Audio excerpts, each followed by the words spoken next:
Bismillah.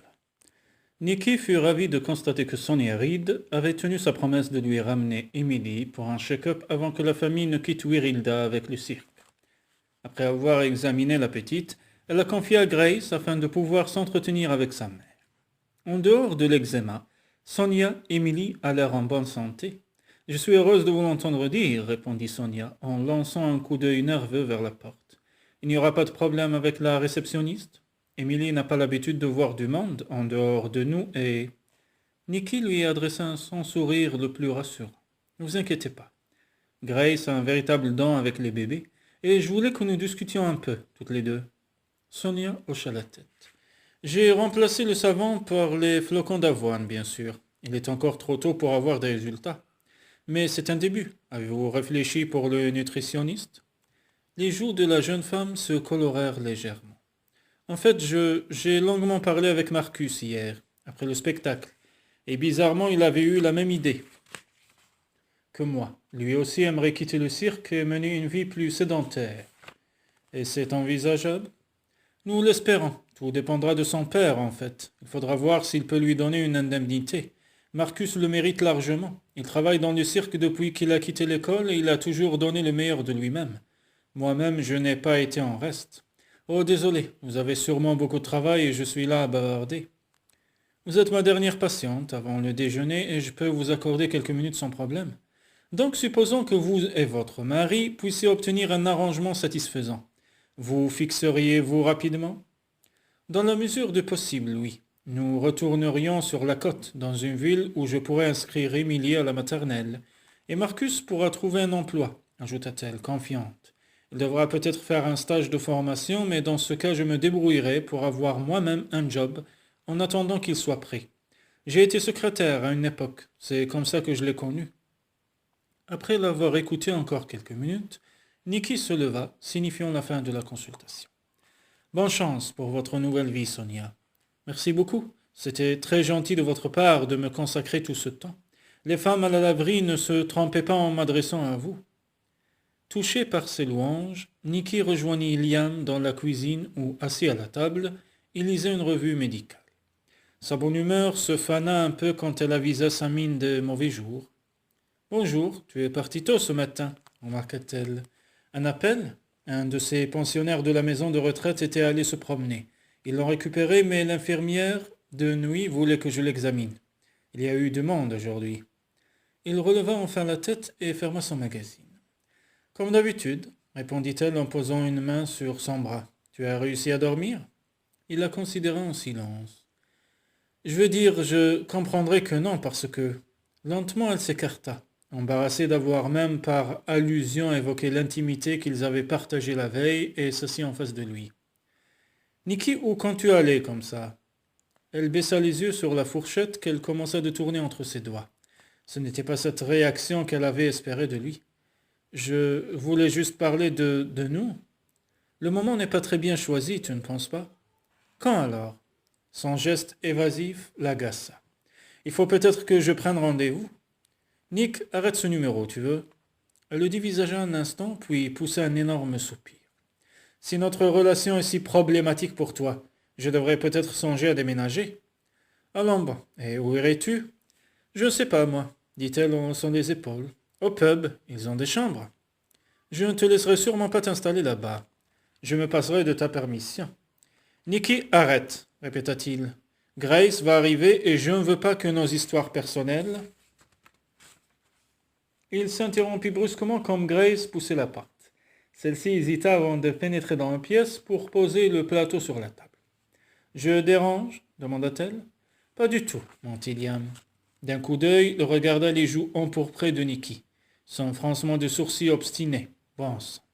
Il avait tant de choses à lui dire. Ses réticences à la suivre là où elle voulait le mener relevaient-elles de la peur? Ne serait-il en définitive qu'un couard face à certaines décisions engageant sa vie? Du bout des doigts, il se massa la tempe. Peut-être devrait-il n'écouter que son désir et lui faire l'amour toute une nuit. Et au diable les conséquences. « Asseyez-vous, Grace, reprit-il. Je vais servir le thé. » Grace ne se fit pas prier. « J'ai appris une nouvelle affligeante, ce matin, annonça-t-elle. L'école primaire va devoir sérieusement réduire le salaire de l'assistante. Nikki prit un sandwich. Ah bon? Et pourquoi? Ces dernières semaines, 2 autres familles ont dû quitter la région et chacune avait 2 enfants à l'école. Si bien que l'établissement a 4 élèves en moins, conclut Liam en reposant la théière. Exactement. Et comme la rémunération de l'assistante est liée aux inscriptions, résultat, les enfants vont perdre 5 précieuses heures de cours par semaine, sans parler de la perte nette pour Jade. Jade Murphy, c'est bien ça? Dit Liam. Je joue au squash de temps à autre avec son mari, Damien. Vous avez une idée du montant de la réduction? 4 000 $ pour l'année, je crois. Pour eux, c'est une catastrophe. Pourquoi ne pas organiser quelque chose dans la communauté pour la dédommager? Suggéra Nikki un genre tombola. À nous tous, nous devrions pouvoir. Ce serait comme de voler pierre pour payer Paul, coupa Liam. Non, pour l'instant, je t'assure, les gens n'ont pas la tête à acheter des tickets de tombola. Nikki eut un rire gêné. Désolé, c'était une idée idiote. Pas du tout, intervint Grace, mais Liam a raison. Malheureusement, le moment ne se prête guère aux réjouissances. Nikki avala une gorgée de son thé en pestant intérieurement. Elle refusait de capituler sans se battre. Il y avait une solution à tout problème, il suffisait de trouver laquelle. D'un autre côté, reprit Grace, j'ai aussi entendu une bonne nouvelle. Bernie Hardy a été nommé gérant du caravaning et il est aux anges. Et c'est vous, Dr. Barrett, ajouta-t-elle en riant. L'index pointait sur Nikki, qui l'avait encouragé à se présenter, n'est-ce pas? Embarrassé, Nikki plongea le nez dans sa tasse. J'ai passé 1 ou 2 coups de fil, c'est tout. C'est à ces qualités que Bernie doit avoir été engagé. Liam se redressa lentement, ses yeux plissés posés sur elle. C'est de la vraie médecine de campagne, où je ne m'y connais pas. Tu es décidément plein de surprises, Nikki. De retour dans son cabinet de consultation, Nikki, démoralisée, s'approcha de la fenêtre. Pourquoi laissait-elle Liam jouer ainsi avec ses nerfs? Elle soupira en regardant Souci et Capucine, qui fleurissaient vaillamment en dépit de l'âpreté des conditions climatiques. Même les plantes se battaient pour finir ce qu'elle avait commencé. Alors pourquoi pas Liam et elle? La sonnerie du téléphone l'arracha brutalement ses réflexions. Nicolas Barrett, annonça-t-elle. Nikki, c'est Wendy Palmar, de la crèche. Nous avons un gros pépin sur les bras. La main de Nikki se crispa sur l'appareil. Elle avait déjà eu l'occasion de rencontrer Wendy, qui ne lui était pas apparue comme une écervelée prête à s'affoler pour un rien. Calmez-vous, Wendy. De quoi s'agit-il? De méningite. Un frisson glacé courut dans le dos de Nick. Qui atteint et quels sont les symptômes? Une de nos petites. Elle nous inquiétait depuis déjà quelque temps, mais là, elle a une sorte de rougeur, de la fièvre et elle pleure beaucoup. Oh, Nicky, c'est l'affolement ici. Prévenez tout de suite les parents, Wendy. C'est impératif. Nous avons essayé, mais le portable de la mère est coupé. Il ne semble pas y avoir de père. Oh, une minute. Nicky entendit un brouhaha de voix agitée, puis Wendy revint en ligne. Mais puéricultrice vient de m'informer que 2 autres de nos pensionnaires présentent les mêmes symptômes. Que doit-on faire? Ne bougez pas. Personne ne doit ni entrer ni sortir de la crèche jusqu'à ce que nous l'autorisions, Wendy. Et c'est un ordre. Oui, entendu. J'ai compris. Nicky croisa mentalement les doigts avant de poser la question suivante. Êtes-vous, vous et votre personnel, vaccinés contre la méningite? Oui. Nicky relâcha l'air bloqué dans ses poumons. Très bien. Liam et moi arrivons tout de suite. Préparez déjà les 3 enfants atteints, s'il vous plaît. Toute préoccupation personnelle reléguée aux oubliettes, Nicky se précipita dans le bureau de Liam où elle entra sans frapper. Par chance, il était encore seul. Une urgence à la crèche, Liam, lança-t-elle avant de lui expliquer le problème en 2 mots. Wendy nous attend. Liam attrapa sa mallette et la suivit jusqu'à la réception. Prends les vaccins que nous avons en réserve. Je vais voir Grace. Dépêche-toi, Nick. Chaque minute compte. À la réception, Liam ne perdit pas de temps pour donner une série d'instructions à Grace. Appelez l'hôpital et demandez à Anna et une autre infirmière de nous rejoindre à la crèche avec tous les vaccins anti-méningocoques disponibles. Les 2 ambulances devront rester en stand-by et que quelqu'un sur place soit prêt à intervenir en pathologie. Grace avait déjà décroché. Dois-je annuler tous les rendez-vous? Oui, s'il vous plaît. Nous en aurons sûrement pour la journée. Anna et Michel arrivèrent à la crèche en même temps que Liam et Nick. Wendy se précipita pour les accueillir.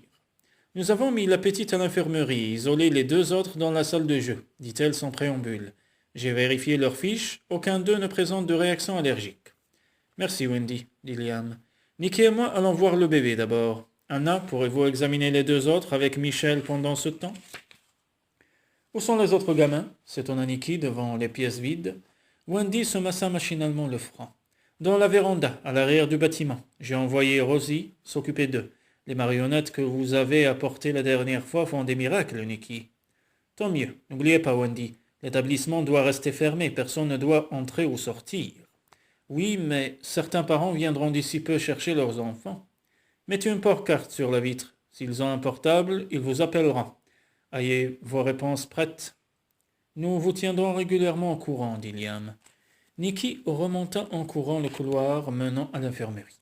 La jeune femme, Cathy, comme le précisait son badge, qui gardait le bébé sur la table allongée, s'écarta pour leur permettre d'approcher. « Elle est très malade, dit-elle.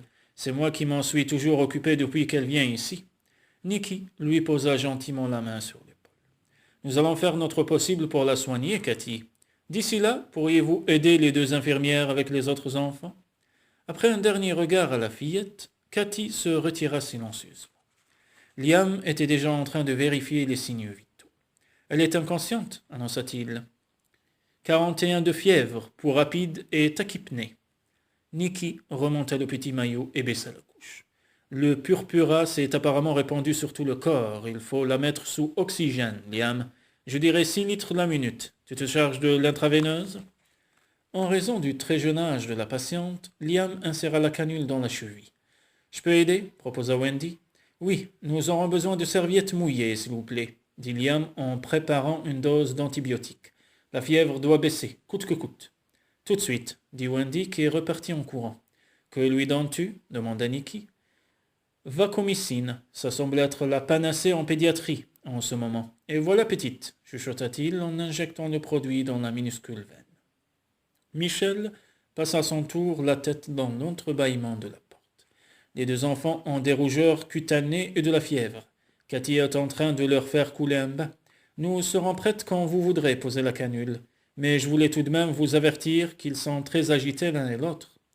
Merci Michel, dit Liam. Nous serons là dans quelques instants. Où en est l'ambulance?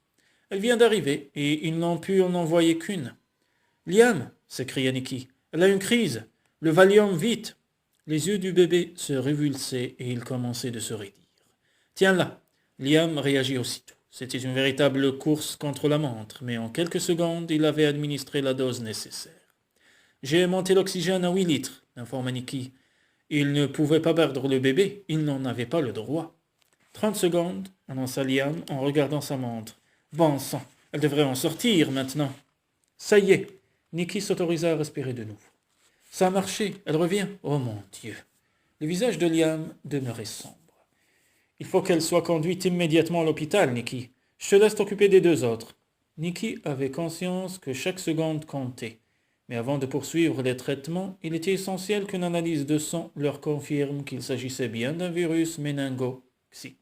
« Ok, vas-y, dit-elle. « Ça ira ?» s'inquiéta-t-il. « Oui, j'ai Michel et Anna pour m'aider. Renvoie l'ambulance dès que possible. » Malgré le ton délibérément assuré qu'elle avait adopté, Liam semblait anxieux de l'abandonner. « J'essaierai de revenir. »« Sauve la petite, » dit-elle en le poussant vers la sortie. « C'est notre objectif prioritaire. » « Nous ne sommes pas au bout de nos peines, Nikki. »« Je sais, mais nous tiendrons le coup, puisqu'il le faut. » La tension des 24 dernières heures pesait sur ses épaules et elle n'était pas près de pouvoir souffler, car une montagne de tâches l'attendait. En l'occurrence, la vaccination de tous les pensionnaires de la crèche, ainsi que de leurs parents et des frères et sœurs, le cas échéant. Et tout ça en une seule journée. Le bain a permis de faire un peu redescendre la température, expliqua Anna en s'efforçant de tenir une gamine de 2 ans qui se tortillait dans ses bras pour se libérer. Nikki réfléchit rapidement. Une bonne organisation dans ce genre de situation était capitale. Un à la fois, déclara-t-elle. Michel couchait la petite dans le berceau 1 seconde, le temps d'aller donner un coup de main à Anna et Cathy pour maîtriser l'autre. Je ne pourrais jamais poser une intraveineuse. S'il rue dans les brancards comme un taureau enragé. La comparaison fit sourire ses assistantes. « Enfilez votre armure, Nikki, plaisanta Anna. Il a d'excellentes dents, je peux vous le garantir. » Les gestes sûrs de Nikki étaient presque instinctifs. En quelques secondes, elle avait inséré la canule. Ok, on va le mettre sous sérum physiologique et je vais lui administrer l'antibiotique. Dès que j'aurai terminé, Michel fixait fermement la perf afin qu'il ne l'arrache pas. Ce fut plus difficile avec la fillette qui se débattit avec une énergie étonnante et des hurlements désespérés. À elle trois, toutefois, elles parvinrent à l'immobiliser assez longtemps pour réitérer l'opération. L'oxygène maintenant, dit Nicky. 4 litres par minute pour commencer. La porte s'ouvrit à la volée et Wendy passa la tête dans la salle. Liam vient d'appeler. Le laboratoire confirme la présence du méningocoque dans le sang. Ainsi, c'était bien ce qu'ils avaient pensé et redouté. Nicky se rendit compte que jusqu'au bout, elle avait espéré une erreur de diagnostic de sa part et celle de Liam. Son ventre se crispa douloureusement. D'accord, soupira-t-elle. Donc à partir de maintenant, la crèche est en quarantaine. Oh, souffla Wendy, l'air accablé. Il va falloir vacciner les autres enfants, je suppose. Oui, mais pas sans l'autorisation parentale préalable. Vous devriez tout de suite demander à votre personnel de les contacter.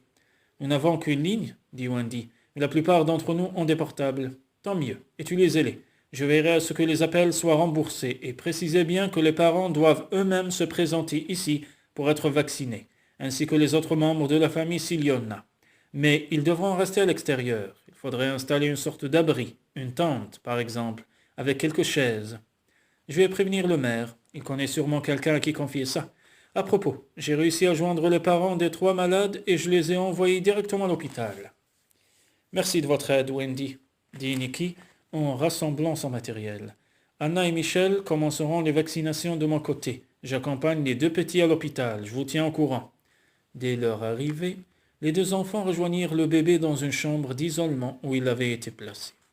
J'ai fait en sorte qu'il soit transféré au Royal ce soir, dit Liam, espérant qu'ils s'en sortiront. Nicky acquiesça en se passant une main dans les cheveux. Oui, et les parents, vont-ils pouvoir les accompagner? Tout est arrangé pour ça. Le Royal a des locaux pour des familles juste à côté. Tant mieux, dit-elle avant de jeter un coup d'œil à sa montre. Je dois retourner à la crèche pour les prises de sang, mais j'ai peur que notre laboratoire ne puisse pas répondre à la demande, Liam. Nous les enverrons à un labo de Brisbane par hélicoptère. Ils travailleront toute la nuit s'il le faut pour que nous ayons les résultats dès demain matin. Bon, allons-y, je repars avec toi. Elle haussa les sourcils. Je croyais que tu voulais rester pour veiller sur les 3 petits. Une des infirmières peut s'en charger. Anna a convoqué tout son personnel, même Dion a proposé ses services. Nicky réprima un bâillement alors qu'elle s'affalait dans le siège passager de la Land Rover, 2 minutes plus tard. Tu as été formidable, Nick, murmura Liam avant de démarrer. Sa voix un peu rauque et le regard qu'il posa sur elle la firent délicieusement frémir. Tu n'as rien à m'envier. J'ai cru remarquer que tu t'acquittais brillamment de ton rôle, toi aussi. Ils s'observèrent un instant, bref mais intense, avant qu'ils ne manœuvrent pour sortir du parking. De retour à la crèche, Nicky partit aussitôt à la recherche d'Anna. Malgré les 2 infirmières supplémentaires envoyées par l'hôpital, elle et Michel devaient être sur les genoux. Comment ça se passe? S'enquit-elle en repérant enfin Anna sous un auvent de jardin dressé à quelques mètres de l'établissement et où étaient patiemment assises une vingtaine de personnes. Nous aurons bientôt fini les vaccinations, répondit la jeune femme en repoussant une mèche au beurre de 100 francs. Vous et Liam, allez-vous charger des prises de sang? Oui, les analyses seront faites pendant la nuit à Brisbane. Il n'y a pas eu trop de problèmes ici. Anna eut un sourire fatigué. À part des réclamations sur le thé trop fort ou pas assez chaud, tout le monde a été plutôt stoïque. Mais quelle journée, mon Dieu. Ils avaient pu rentrer chez eux enfin. Nicky descendit de la Land Rover et étira ses muscles raides. Puis, rejetant la tête en arrière, elle leva les yeux vers la cime des arbres, agitée par une légère brise. N'y aurait-il pas de l'humidité dans l'air? Liam posa une main sur son épaule. C'est peut-être un signe avant-coureur de pluie. Tu crois? Demanda-t-elle avec espoir. Tout est possible, Nicky. Doucement, il la tourna vers lui et étudia son visage à la faible lueur de la lune. Comment te sens-tu? Ça va, et ça ira encore mieux quand le stress de la journée aura été évacué avec l'eau de la douche. Et toi? Ses lèvres s'étirèrent en un léger sourire de guingois. Je me sens un peu flappie aussi. L'attirant dans ses bras, il appuya le menton sur ses cheveux. Mais au risque de me répéter, tu as été fantastique, Nick. S'écartant légèrement de lui, elle le considéra d'un œil amusé. La flagornerie ne vous mènera nulle part à cette heure, docteur. En riant, il la pressa contre lui. Une bonne nuit dans les bras de Morphée, et tu seras en pleine forme, dit-il en l'entraînant dans la maison. Tombant de sommeil, Nicky se traîna jusqu'à la chambre, avec un détour par la salle de bain, puis se coucha. Moins de 2 minutes après, elle dormait comme une marmotte. Le lendemain matin était aussi pur et ensoleillé que d'habitude. Pas le moindre soupçon de pluie. D'un geste machinal, Nicky glissa le pain dans le toaster. « Je viens de voir le royal au téléphone », annonça Liam en la rejoignant dans la cuisine. « Nos 3 petits patients tiennent le coup. »« Oh Dieu merci », soupira-t-elle. « Et on a des résultats des analyses ?»« Pas encore, plus tard dans la matinée. Mais personne d'autre n'a manifesté de symptômes jusqu'à présent. Nous pourrons remercier le ciel si nous nous en sortons avec ces 3 cas seulement. Ce sera un vrai miracle. » Nicky ôta l'étrange de bacon de la poêle. « Les miracles arrivent tous les jours, répondit-elle d'un ton énigmatique. Tu n'avais pas remarqué ?